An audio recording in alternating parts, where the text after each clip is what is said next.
Pada kisah yang lalu diceritakan, Sariti, murid dari Ki Parangpungkur, hilang dari kamarnya di sebuah penginapan kecil. Raden Sakapalwaguna yang mencarinya bertemu dengan kelompok pengemis tongkat merah dari kota Lemah Abang. Belum cukup banyak Sakapalwaguna mengorek keterangan dari mereka. Mereka sudah berhasil melarikan diri. Dan pada akhir kisah yang lalu, Raden Sakapalwaguna berjumpa dengan Ki Parangpungkur, pimpinan tertinggi dari pengemis tongkat merah.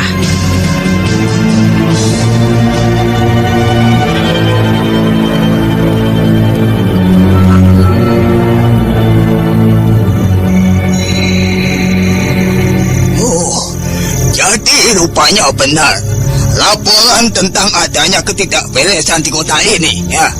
Wah, mereka benar-benar sudah murtad semuanya. Berani membuat susah cucuku Sariti.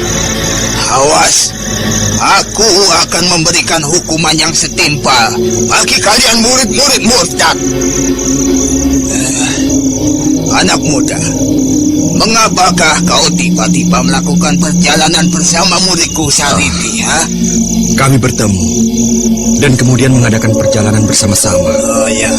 Sariti menyatakan hendak membantu saya untuk melaksanakan tugas yang diberikan oleh Yang Guru, mencari Raden Purbaya dan Raden Karmapala. Oh iya. Menyesal sekali aku tidak dapat membantu kalian. Aku tidak dapat melacak rencana penyerangan mereka ke Gua Larang. Tapi percayalah, aku akan membantu kalian semua untuk mendapatkan kembali kedua anak itu. Terima kasih, Kek. Dengan pernyataan kakek, kami yakin sebagian tugas kami serasa telah kami selesaikan.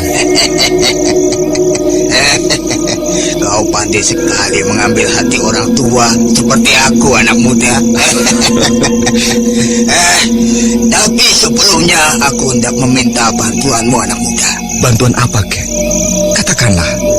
Selama saya masih sanggup, saya akan berusaha melakukannya.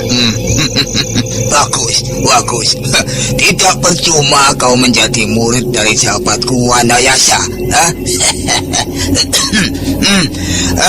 Bantulah aku mendapatkan Sariti, anak muda. Kakek meminta bantuan saya untuk mendapatkan Sariti. Maksud kakek? Jika aku yang melakukan pencarian, maling dan cecunguk murtad itu tidak akan mungkin menampakkan diri. Oleh karena itu, aku mengharapkan kau yang menyelidikinya, anak muda. Tapi, Kek, bagaimana saya dapat menyelidikinya, Kek? Kalau aku mendengar ceritamu tadi, aku yakin mereka yang merasa khawatir tentu akan berusaha untuk membunuhmu. Nah, sebentar lagi, ya atau mungkin besok, dia akan mencarimu. Oleh karena itu, aku harapkan kau justru menyundukkan dirimu terus di sekitar kota ini. Iya, Kek. Itu pasti saya akan lakukan, Kek. Saya akan mencari terus Sariti, Kek. Nanti jika bertemu, kau boleh menakut-nakuti mereka, anak muda, bahwa kau adalah utusanku. Aku ingin mengetahui sampai di mana kemurtadan mereka terhadapku. Maaf, Kek. Saya sudah melakukannya. Saya sudah melakukan semua itu pada mereka. Apa maksudmu, anak muda? Saya sudah menakut-nakuti mereka bahwa saya datang adalah atas perintah kakek. Maafkan saya, Kek. Tidak apa. Aku tahu semua maksudmu itu adalah ingin menakut-nakuti mereka agar mereka kembalikan Sariti, ya kan? Iya, Kek. Jadi mereka itu tetap membangkang. Ya, baiklah. Nah, kau peganglah kalung ini, anak muda. Iya, Kek. Tunjukkanlah kalung ini pada mereka sebagai buktinya. Aku akan melihat sikap mereka semua dari kejauhan. Baiklah, Kek. Saya akan mencoba melaksanakannya, Kek.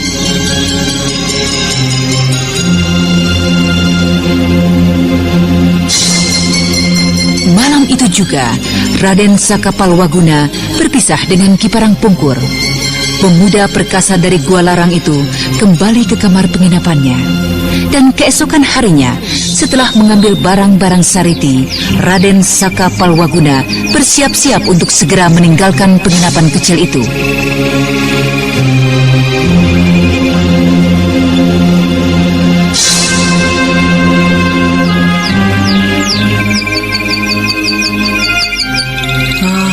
Hendak kemanakah Tuan Muda? Kenapa pagi-pagi sekali sudah hendak meninggalkan kamar? Bukankah lebih nikmat jika Tuan beristirahat hingga siang nanti? Terima kasih. Biarlah kami pergi saja sekarang. Loh, Nyonya, teman Tuan Muda di mana? Dia semalam sudah pergi meninggalkan kota ini. Hah? Pergi? Tuan main-main. Bagaimana mungkin? Seorang diri? Iya. Sudahlah. Itu urusannya sendiri. Bukankah dia sudah membayar lunas ongkos penginapan ini? Permisi. Sampai ketemu lagi anak muda.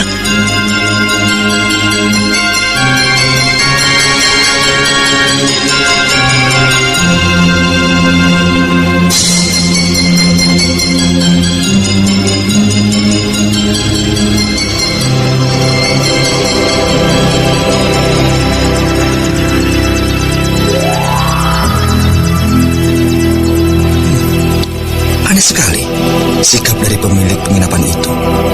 Begitu aneh dan mencurigakan. Gerak-geriknya yang mencurigai aku, tapi dengan senyum simpul yang seakan-akan mengejekku.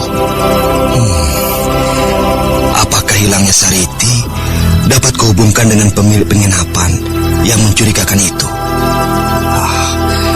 Biarlah, nanti akan kucoba selidiki. Tapi pagi ini biarlah aku main-main ke sekeliling kota ini.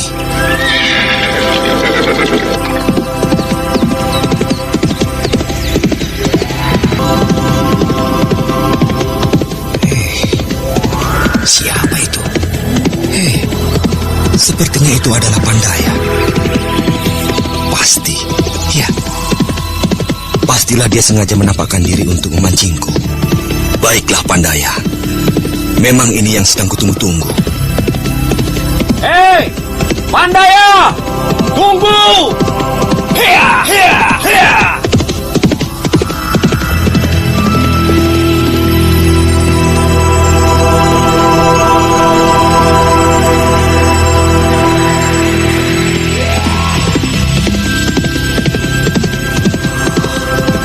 Benar dugaanku. Dia melarikan diri memancingku. Jika saja aku mau, tentu aku dapat mengejarnya dengan kidang mamprungku. Akan tetapi, bukanlah itu tujuanku. Hia, hia!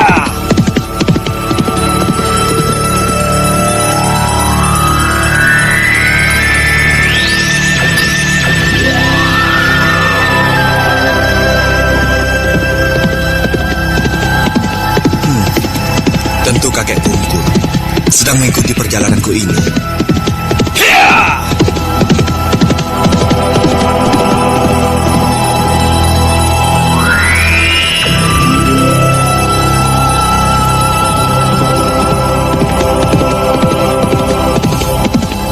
Kemana larinya kuda penculik itu? Kenapa dia tiba-tiba bisa hilang begitu saja? Itu ada sebuah gubuk. Kukira gubuk itu ada hubungannya dengan Pandaya.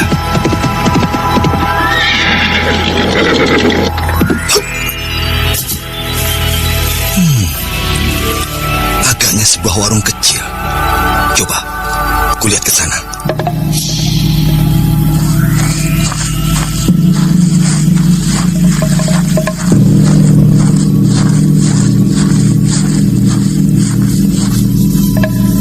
Sampurasun. Rampes. Mari silakan duduk anak muda. Ada keperluan apakah datang kemari? Kakek, apakah kakek melihat seorang berumur setengah baya dengan muka yang agak banyak ditumbuhi cambang bauk? Di sekitar sini tidak ada seorang pun yang tinggal, anak muda. Lalu kakek di sini sehari-harinya hanya seorang diri? Iya, benar anak muda. Dan teman-teman kakek adalah orang-orang lewat yang mau singgah ke warung ini. Tapi tunggu dulu. Iya, kakek mengerti maksudmu. Orang itu pastilah dia yang memiliki jambang lebat dan hidungnya pesek. Ya, itu bukan yang kau cari? Iya, benar, Kek. Tadi saya lihat dia melarikan kudanya menuju ke arah sini. Oh, mungkin dia sudah kembali. Tapi kenapa tidak juga kelihatan? Kakek mengenalnya? Dikatakan tidak. Dia memang tidur di sini. Dikatakan kenal. Namanya kakek tidak tahu. Ya, begitulah. Maksud kakek? Baru saja tadi malam datang seseorang yang hendak menumpang tidur. Lah, kakek sih boleh-boleh saja. Malah gembira ada yang mau mengawani. Lalu, di mana orang itu? Sebentar lagi kakek kira dia akan kembali. Dia pergi untuk memanggil kawan-kawannya. Memanggil kawan-kawannya? Iya. Sudahlah. Ini bukannya kakek menawarkan minuman dan kue-kue kecil, malah mengobrol tidak karuan. Mau minum apa, anak muda? Tuak atau teh? Teh sajalah, Kek. Memanggil kawan-kawannya untuk apa, Kek? Nah, itu dia kawannya. Kukira dia bermaksud untuk menangkapmu, anak muda.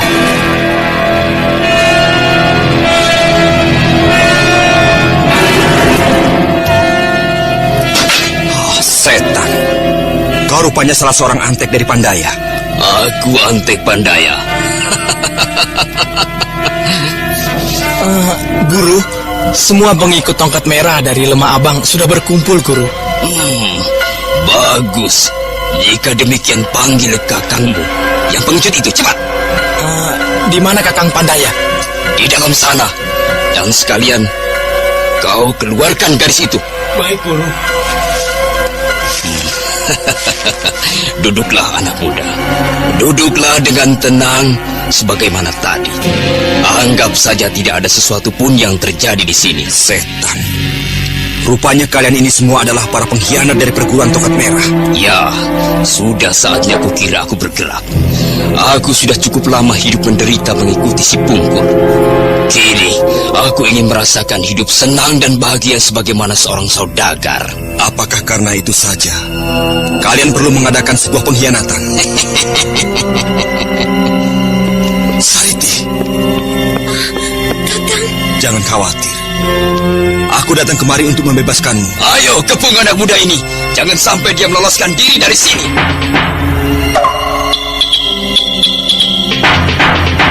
Nah, kalian dengarlah semua.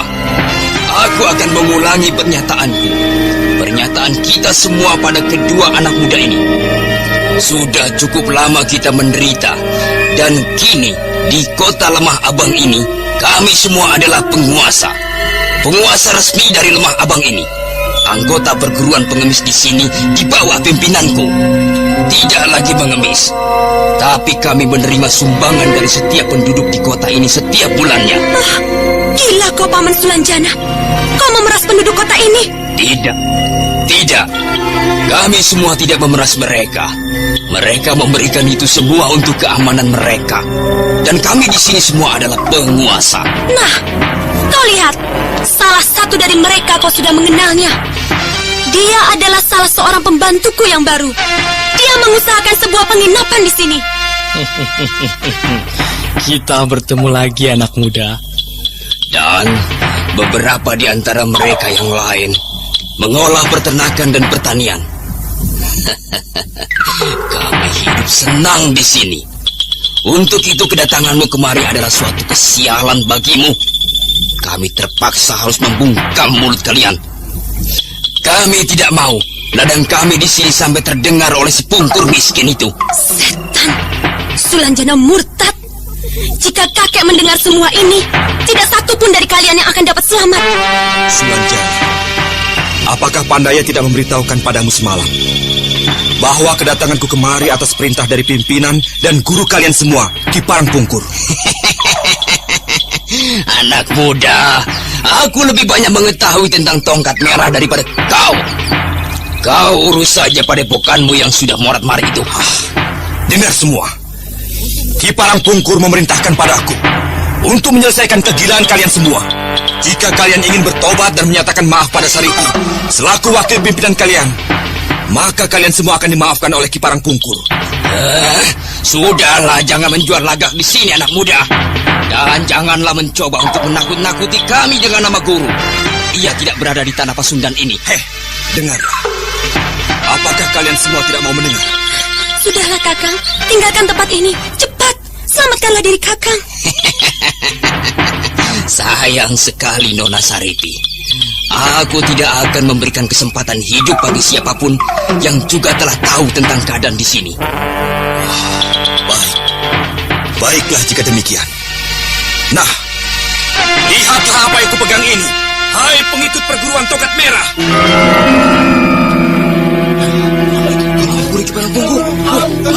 Waduh, pimpinan datang. Kakang, dari mana kau mendapatkan kalung itu? Kalung ini adalah pertanda kuasa dari pimpinan kalian.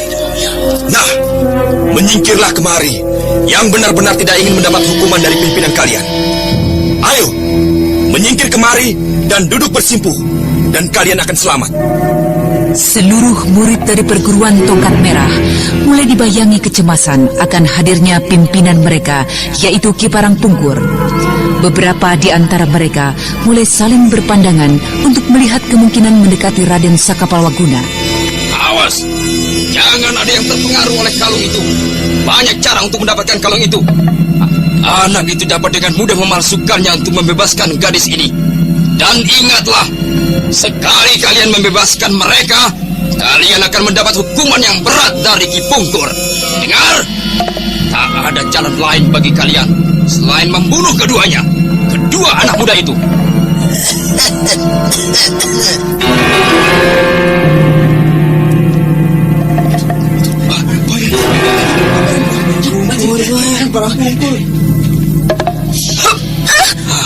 Ayo keluarlah kau Pungkur.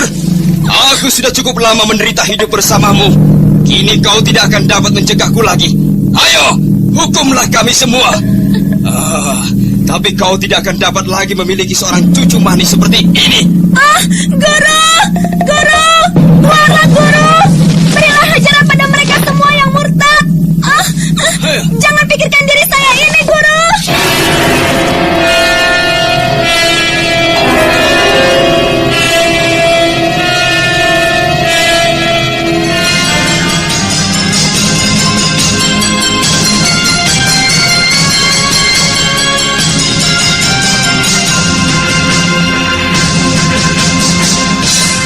Suasana keheningan mencekam di sekitar gubuk kecil yang dipenuhi oleh kelompok pengemis tongkat merah. Ki Parang Pungkur masih belum juga mau menampakkan diri.